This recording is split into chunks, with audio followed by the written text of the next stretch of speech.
Hello everyone. In today's video, I'll take you through the con call summary of GSM Foil Limited for their Q3 FY26 result. So in terms of their business model, if you want to understand, you can check my earlier video which I had made on GSM Foil.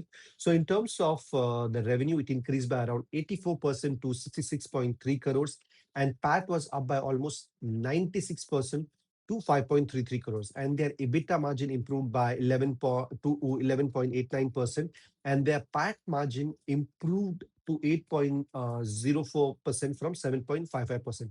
And the management said that this benefit that they're getting at the back of operating leverage. And in terms of capacity utilization, the current plan which is there in Vasai is utilized around 85 to 87%, and the management is targeting to achieve 100% capacity utilization by the end of this year.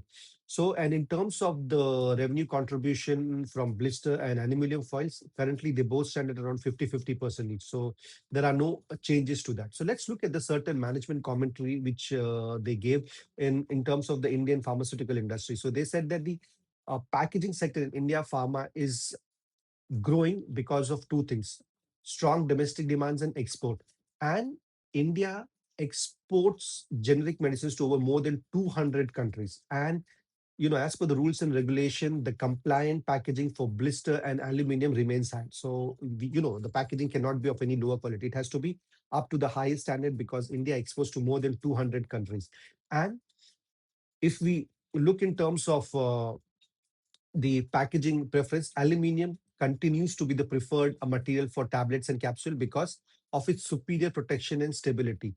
And so management, in terms of growing, they're quite confident because the overall demand in the Indian pharma is growing and they're exporting to so many countries.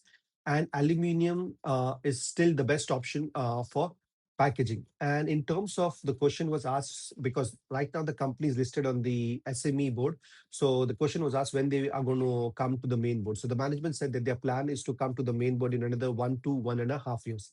And one another question that was asked was related to raw material prices, because we need to understand that in this business, aluminium is their raw material, and aluminium being a commodity, the price fluctuates. So the question was asked whether what is the impact of these price fluctuation on the overall business. So the management said that they don't see much challenge in this because they get a letter from Hindalco regarding the prices, and they use that letter in passing on the cost in the next month.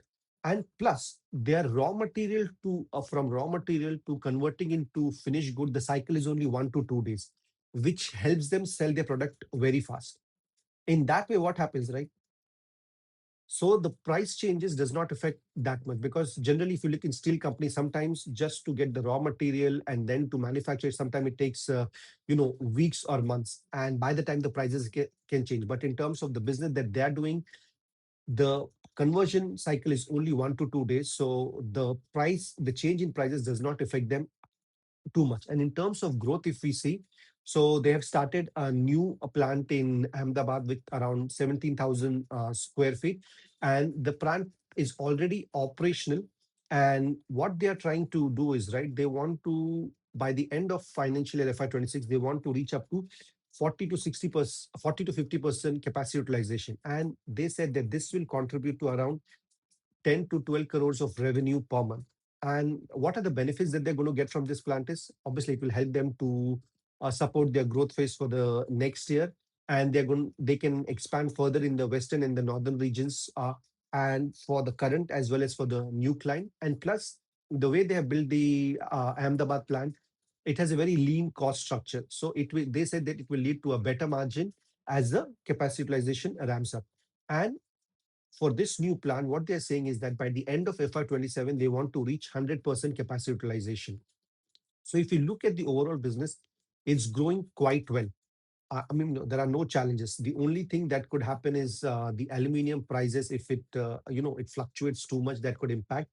But the only thing that I see as a concern is right now they have a very clear growth plan for FY27, but after that, there is no clear visibility. When the question was asked related to this, so the management said that they have plans to expand the current facility which they have in Vasai, Mumbai, and the Ahmedabad, but they will let us know in only in the coming quarters how they will go about it. So we have to wait and see what are those plans and how are they going to contribute in the growth going forward in FY28 and in the coming years.